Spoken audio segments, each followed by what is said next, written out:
and he was trying to get away from them, I guess, it looks like, and he fell, and then they very violently attacked him.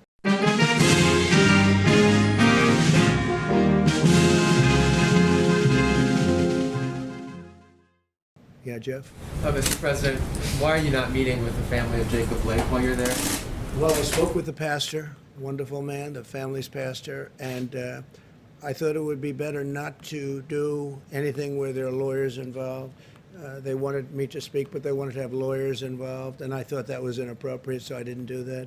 But I did speak with the pastor of the family, who's a fine man, a wonderful man, and I think we had a great talk. And I may at some point, do that, but they did have a lawyer that wanted to be on the phone, and I said, no, that's inappropriate, but I just gave my best regards. But again, I spoke with the pastor.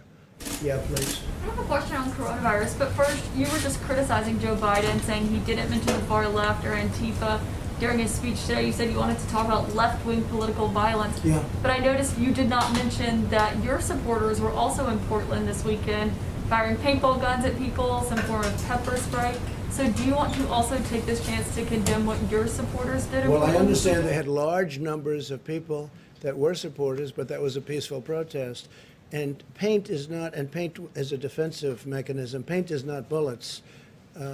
Your supporters, and they are your supporters indeed, shot a young gentleman who, and killed him, not with paint, but with a bullet.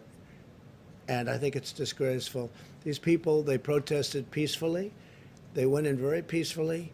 And I'll tell you what they're protesting. They're protesting when they turn on television or read whatever they may be reading, and they see a city like Chicago where 78 people were shot and 13 died, or a city like New York where the crime rate has gone through the roof, or a city like Portland where the entire city is ablaze all the time, and a mayor says, we don't want any help from the federal government. When these people turn that on and they see that, they say, this is not our country. This is not our country. That was a peaceful protest, totally. It was a supporter of yours, Go Mr. ahead, President. please. Yeah, go ahead, please. It was a supporter of yours, Mr. President. Are you going to condemn the action? It was a supporter of yours, Mr. President, who killed someone that is accused of killing two people. It's a supporter of yours. Are you going to condemn the actions of vigilantes like Kyle Rittenhouse? Well, we're looking at all of it. That was an interesting situation. You saw the same tape as I saw, and he was trying to get away from them, I guess, it looks like, and he fell, and then they very violently attacked him, and it was something that we're looking at right now, and it's under investigation, but I guess he was in very big trouble. He would have been, he probably would have been killed, but it's under investigation. Do you think private citizens should be taking guns? I'd like to see law enforcement take care of everything.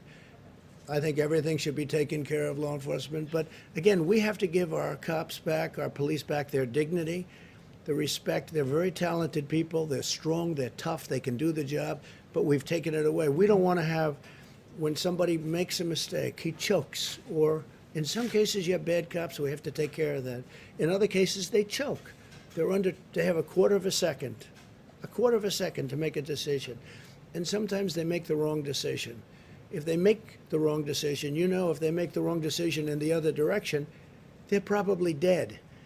So they choke sometimes. And that goes on the evening news for weeks. And the thousands and tens of thousands of great things they do, nobody covers that. Nobody writes about that. But if they make a mistake, and again, the bad cops, everybody agrees they have to be very tough on bad cops.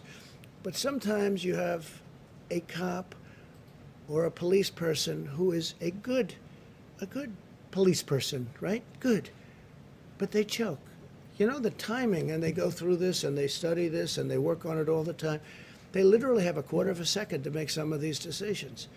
And they make a wrong decision, and it's very devastating. But I will say this, I honor law enforcement. We wouldn't be here right now if it wasn't for law enforcement. We have to stop this horrible left-wing ideology that seems to be permeating our country.